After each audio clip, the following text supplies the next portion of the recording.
دین کی ضرورت وہاں آتی ہے جہاں یہ مظاہر خیر کے تضاد کو حل کرنے کے لیے کسی ضابطہ بندی کی ضرورت پڑی۔ بات ذرا دقیق ہے، بہت زیادہ اکیڈمک ہو گئی۔ جو مظاہر خیر ہیں ان میں تضاد نظر آ رہا ہے، یہ مظاہر خیر میں تضاد ٹکراؤ تک پہنچ سکتا ہے اور انسان ایک دوسرے کا قتل عام کر سکتے ہیں۔ یہاں ایک ضرورت پڑتی ہے ضابطہ بنانے کی تاکہ سب ایک یونیفارم ڈسپلن میں آ جائیں۔ یہ یونیفارم ڈسپلن جو ہے یہ دین فراہم کرتا ہے، یہ شریعت فراہم کرتی ہے۔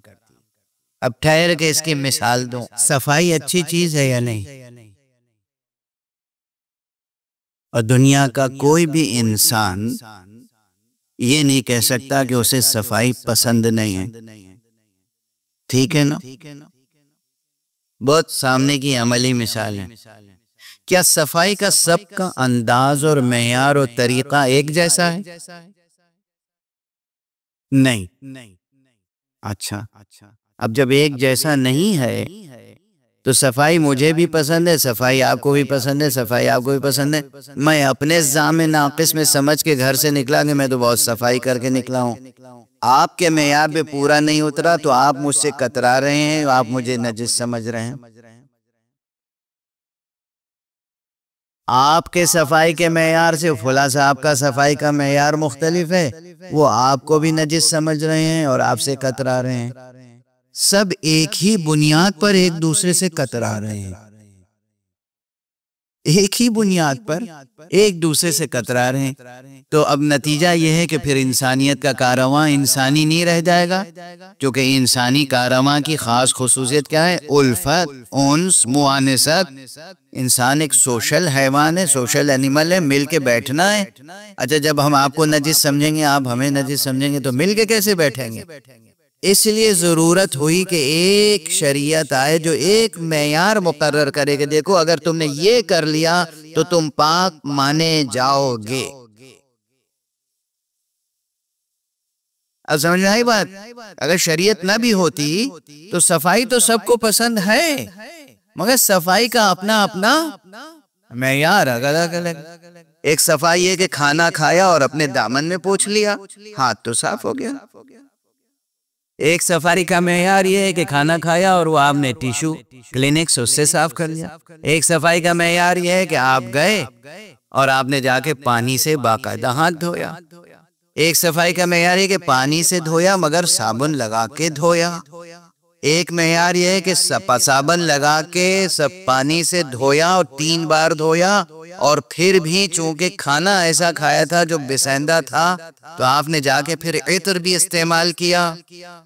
تو اب آپ نے جو عطر استعمال کیا، اس شخص نے جس نے عطر استعمال نہیں کیا اس کو کہیں کہ یہ نجس ہے، ابھی پاک نہیں ہوا؟ یہ حق ہے؟ نہیں۔ تو شریعت وہاں آتی ہے، دین کا شرعی پہلو، دین کا ظاہری پہلو وہاں ضروری ہو جاتا ہے اس دنیا میں، تاکہ انسان کا خود اپنا اخلاقی نظام، انسان کے اخلاقی مطالبات ایک یونیفارم ڈسپلن میں آ جائیں، تاکہ ٹکراؤ نہ ہو خیر کے نام پر۔ اور اب ایک جملے میں ایک بہت بڑی تفصیل طلب بات عرض کر رہا ہوں۔ دین وہ ہے جو مظاہر خیر کے درمیان تضادات کو حل کرتا ہے، لیکن خیر اور شر کے رزمیے میں خیر کو متحد کر کے شر کے مقابلے میں لا کے کھڑا کرتا۔ یہ دین۔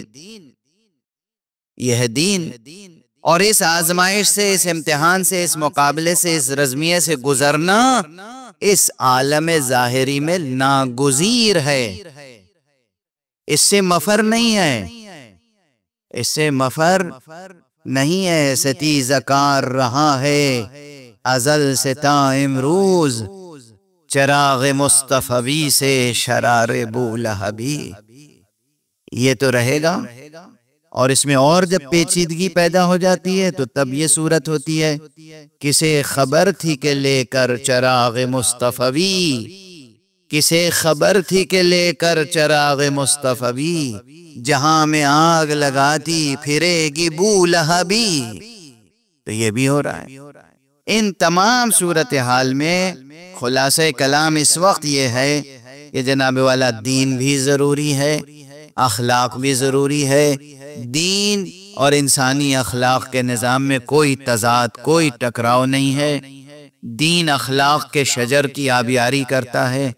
اخلاق کا ثمر ہی ثمرہ شجرہ مبارکہ دین ہے، اور اس لیے ہمارے جوانوں کے لیے، ہماری تمام نسلوں کے لیے، گزشتگان کے لیے، موجودہ لوگوں کے لیے، آئندہ آنے والوں لوگوں کے لیے ہمیشہ دین ایک ضرورت ہے اور ایک ضرورت رہے گی۔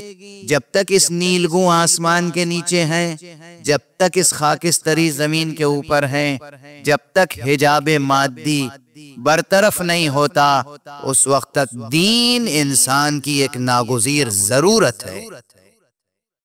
لاکھ مغرب کے فلاسفہ، لاکھ یہ آج کل کے مغربی سرمایہ دارانہ نظام کے ترجمان ہمارے جوانوں کو سمجھائیں کہ دین کی ضرورت نہیں ہے، خدا پر یقین رکھنے کی ضرورت نہیں ہے، مگر آپ یاد رکھیے گا ہمیشہ دین کی ضرورت رہے گی، ہمیشہ خدا پر توکل اور خدا والوں سے توسل کی ضرورت رہے گی۔